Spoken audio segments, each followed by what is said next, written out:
Hello everyone, this is Science Viance and you're watching the audiovisual chapter of class 11th biology. This is the first part of chapter 6 anatomy of flowering plants. You can easily see the structural similarities and variations in the external morphology of the larger living organisms, both plants and animals. Similarly, if we were to study the internal structure, one also finds several similarities as well as differences. This chapter introduces you to the internal structure and functional organization of higher plants. Study of internal structure of plants is called anatomy. Plants have cells as the basic unit. Cells are organized into tissues, and in turn the tissues are organized into organs. Different organs in a plant show differences in their internal structure. Within angiosperms, the monocots and dicots are also seen to be anatomically different. Internal structures also show adaptations to diverse environments. The tissues. A tissue is a group of cells having a common origin and usually performing a common function. A plant is made up of different kinds of tissues. Tissues are classified into two main groups, namely meristematic and permanent tissues, based on whether the cells being formed are capable of dividing or not. Meristematic tissues. Growth in plants is largely restricted to specialized regions of active cell division called meristems. Plants have different kinds of meristems. The meristems, which occur at the tips of roots and shoots and produce primary tissues, are called apical meristem. Root apical meristem occupies the tip of a root, while the shoot apical meristem occupies the distant-most region of the stem axis. During the formation of leaves and elongation of stem, some cells left behind from the shoot apical meristem constitute the axillary bud. Such buds are present in the axils of leaves and are capable of forming a branch or a flower. The meristem, which occurs between mature tissues, is known as intercalary meristem. They occur in grasses and regenerate parts removed by grazing herbivores. Both apical meristems and intercalary meristems are primary meristems because they appear early in life of a plant and contribute to the formation of a primary plant body. The meristems that occur in the mature regions of roots and shoots of many plants, particularly those that produce woody axis and appear later than primary meristem, is called the secondary or lateral meristem. They are cylindrical meristems. Fascicular vascular cambium, interfascicular cambium, cork cambium are examples of lateral meristems.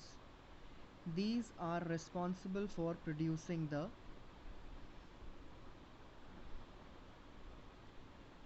secondary tissues. Following divisions of cells in both primary and as well as secondary meristems, the newly formed cells become structurally and functionally specialized and lose the ability to divide. Such cells are termed permanent or mature cells and constitute the permanent tissues.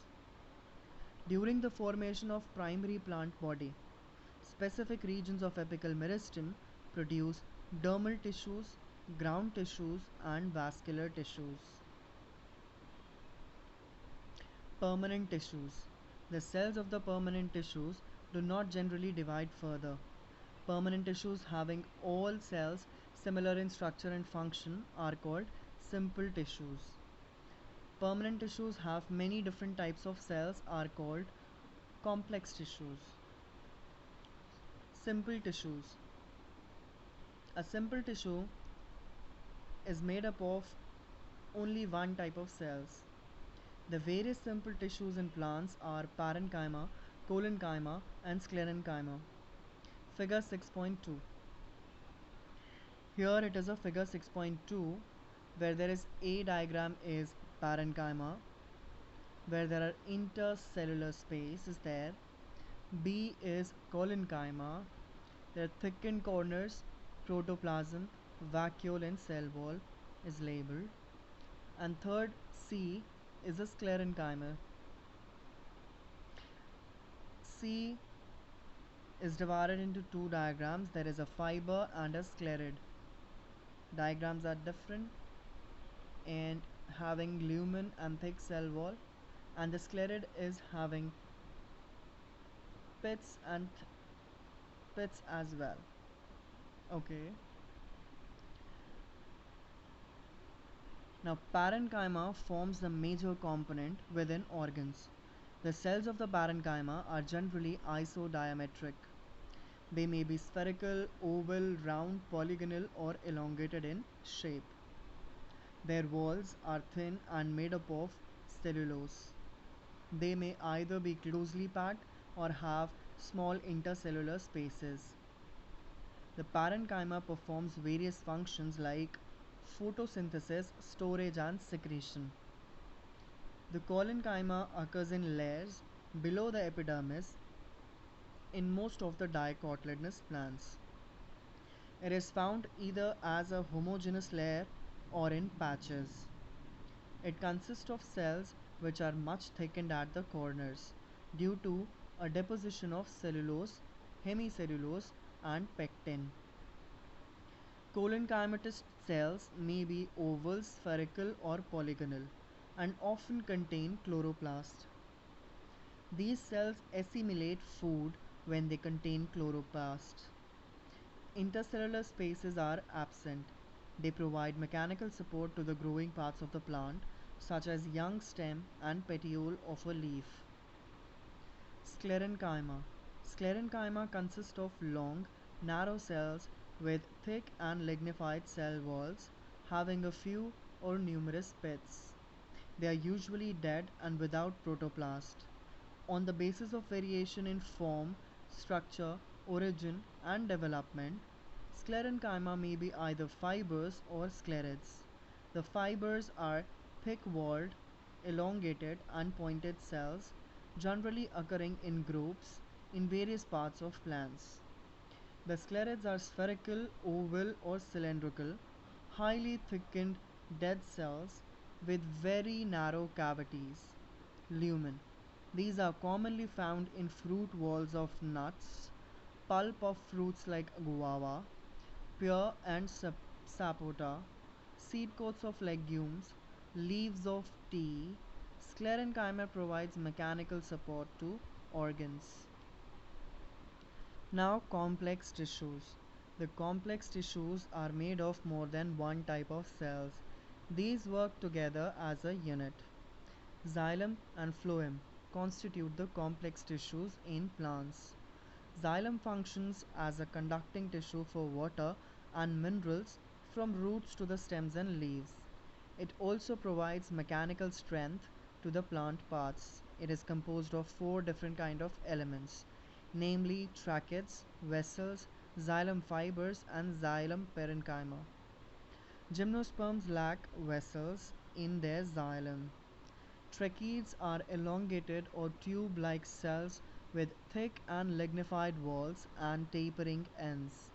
These are dead and are without protoplasm. The inner layers of the cell walls have thickenings which vary in form. In flowering plants, tracheids and vessels are the main water transporting elements.